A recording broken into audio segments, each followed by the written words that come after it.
Hello everyone and welcome to today's video. Today I want to show you how to make sure your documents and other folders are localized to work in any language. One of my products, Quick Link Items, depends on using the Documents folder to dump some information. For example, it looks for missing items and writes them to a file in the Documents folder. And what I found was that some foreign language computers were having issues navigating and writing to a file in the Documents folder. So I had to come up with a solution and figure out how can I make sure my reference to my documents folder, or in this case, any folders that I'm writing files to or accessing, is going to work in any language regardless of what the user's computer language is. So today I'm going to show you some nifty tricks on how we can make sure we get the localized working versions that will work on any computer in any language to make sure that all of your file and folder paths are accurate. So first, let's get started by talking about the normal way that I taught this before and used in most of my projects. For reference, with Quick Link Items, it is a combination of a plugin that runs scripts. So the main issue I found was actually in the script itself. So this is primarily going to be, of course, for JSX.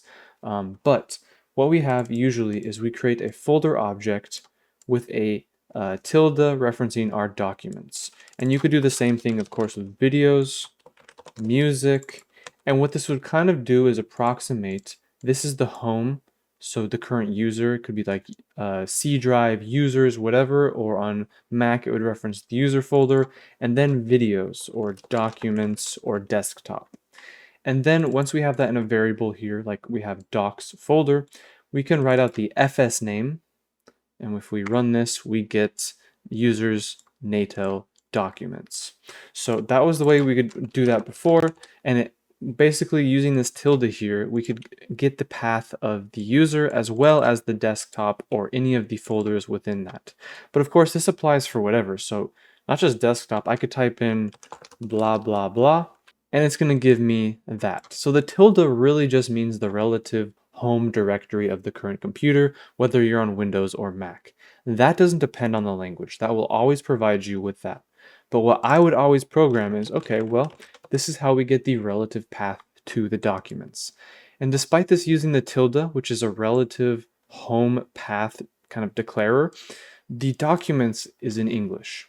But if you're using a computer in a different language, in the case I had that discovered this, it was in German. So instead of finding this folder, which doesn't exist on the German computer, it found, Documente. I forgot exactly the spelling, but it brought up a solution. But regardless of what it said, it brought up the point that this needs to work in any language. I can't just fix this for German. And if I tried to localize the string to say, okay, English documents, French document, etc., etc., I would have to do this for every single language, and that would take forever and be super inefficient. So what can I do but look into the object model viewer? If we look inside of the object model viewer in ExtendScript and we go to the core JavaScript classes and the folder object, our solution is in here. This, of course, is just showing us the folder object, which is what we need to access something like the documents or desktop. We have our instance, which has all these good properties like the created date, the display name, if it exists, the full name, the FS name, the usual kind of things that we use. But if we go from instance type to class, we have a ton of useful stuff in here. So just looking at a few of these off the bat, you can see we have app data, common files, desktop, my documents, system, startup, temp, trash, user data. These are super useful, and I actually never really used these until now. It's been a good 10 years and I never used this particular feature. But now, you guys, if you didn't already know about it, can know about it. So let's go ahead and figure out how we set this up. This is essentially the way that we should have gotten the documents in the first place. Typically when we create a new folder, we'll say like folder is equal to a folder object, and then within that folder object, we define the path of that folder. But if we just reference the folder object itself, that will give us access to all of these useful classes.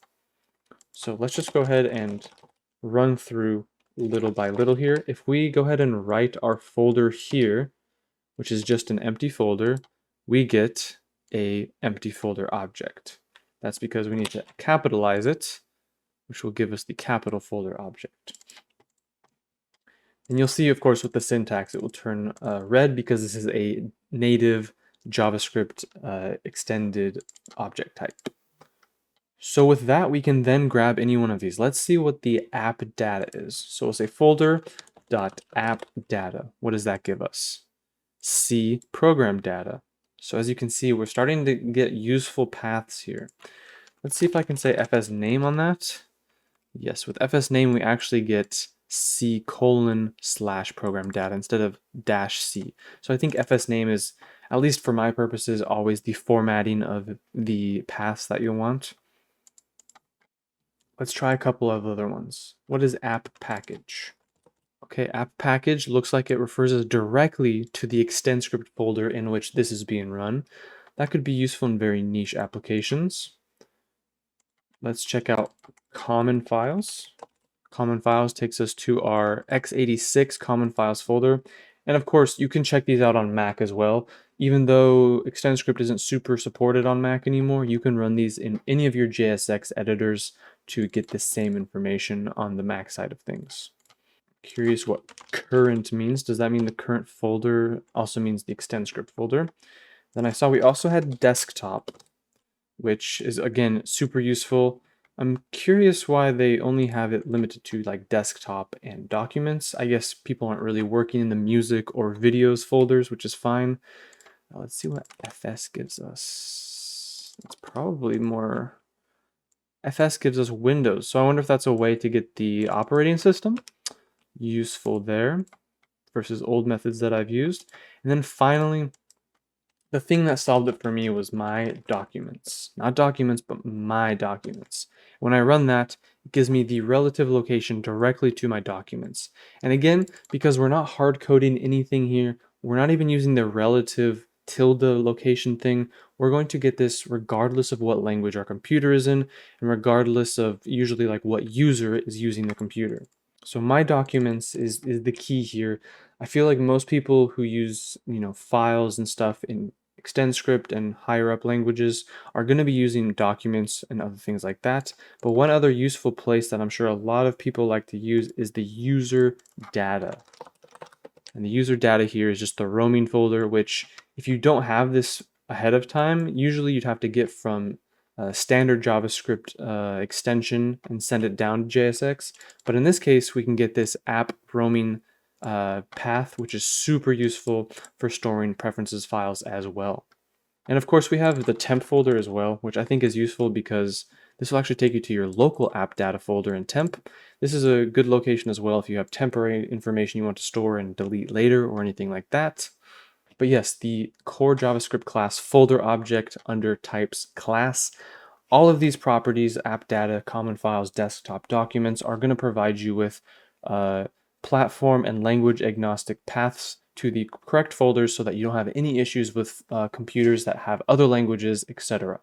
But thank you for watching this video, guys. I hope you enjoyed. I know this is a very old thing that is probably known by a lot of people, but I'm always learning new things and here to share them with you. Thanks again for watching. We'll see you next time.